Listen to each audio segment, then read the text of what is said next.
Hello and welcome to Salt and Light Canning. I'm Jessica and this is my kitchen. I'm happy that you're here. Today I'm not canning, I'm making some gelatin. It's funny, it was a topic of discussion at work this week is how different people make Jello. And I make Jello with gelatin and juice. I don't use those little packet things. This is what I do. It's very simple. So I hope you enjoy it. So the first thing we need to do is I'm going to measure out 6 tablespoons of gelatin. A roundabout. It doesn't have to be exact. It's not science, okay? And any gelatin will work. I buy it in bulk. I get it off of Amazon.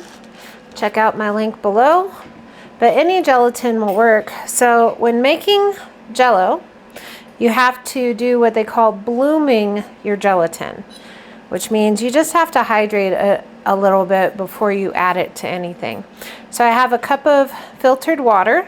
I'm going to add that to my gelatin. Kind of mix it up. Get it good and mixed there. And we're going to set this aside. Now, to my pot, I'm going to add like 3 quarts of juice. Now, this is just some grape juice that I made. You can use any juice you want. My daughter really likes the orange juice gelatin that I make. I've made like a cappuccino gelatin. I've made strawberry gelatin, any kind of Jello that you want, so any kind of liquid or juice that you like. And I'm not going to add the fruit because we don't like fruit in our Jello. If you like fruit in your Jello, please add fruit to your Jello.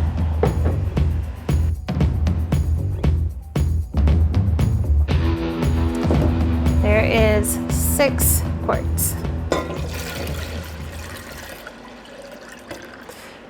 So I'm going to go to the stove and I'm going to bring this to a boil and then I will add my gelatin. Alright, I have my juice on the stove and I have the stove turned on high. I'm going to add our gelatin very carefully. Add our gelatin because it's not a liquid anymore.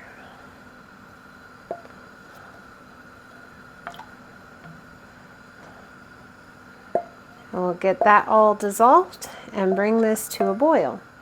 Let me know how you make Jello in the comments below. I always love to hear, or to read, I guess, all of your comments. I really appreciate it. And I really appreciate you taking your time to just watch my videos. Such a blessing to me. Know that you're interested in what I'm doing in my kitchen. So this is going to take a minute. We'll get everything dissolved and heated up. And then we will go back to the counter. And I put it in jars because, well, you know, everything looks better in a jar. Alright, I have some very, very hot juice. I just brought it to a boil. Now, you can leave it just like this. Absolutely. Just juice and gelatin and that's all you need. Really, that's all you need. I'm going to add, I have banging into everything. I have just a couple cups of 7-Up here, or you could use ginger ale, or you could use whatever.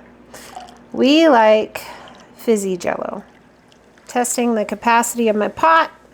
Give that a little bit of a stir, not too much.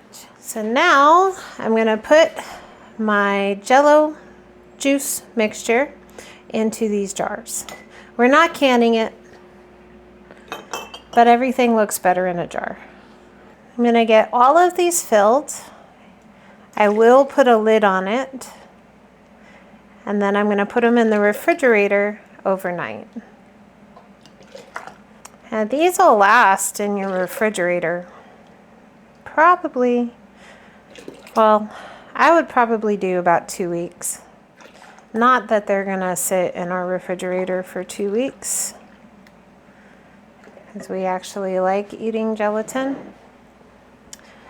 And gelatin is good for you. It has lots of collagen. Collagen is really great for rebuilding your cells. And juice has vitamin C. And we didn't add a bunch of extra sugar, just my juice and a little bit of soda so it's sparkling.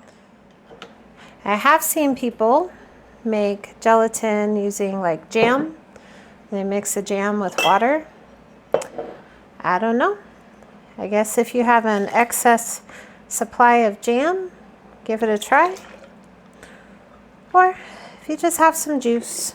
I'm gonna get these filled so that they can cool off, and we'll have gelatin ready tomorrow. And I hope you enjoyed this video. Hope it blessed you. Hope it encouraged you. Don't be afraid to try something new. Maybe think outside of the box. Haha, that was a pun. Anyways, be so blessed. Know that you're loved. And be a blessing to someone else. I'll see you in the next video.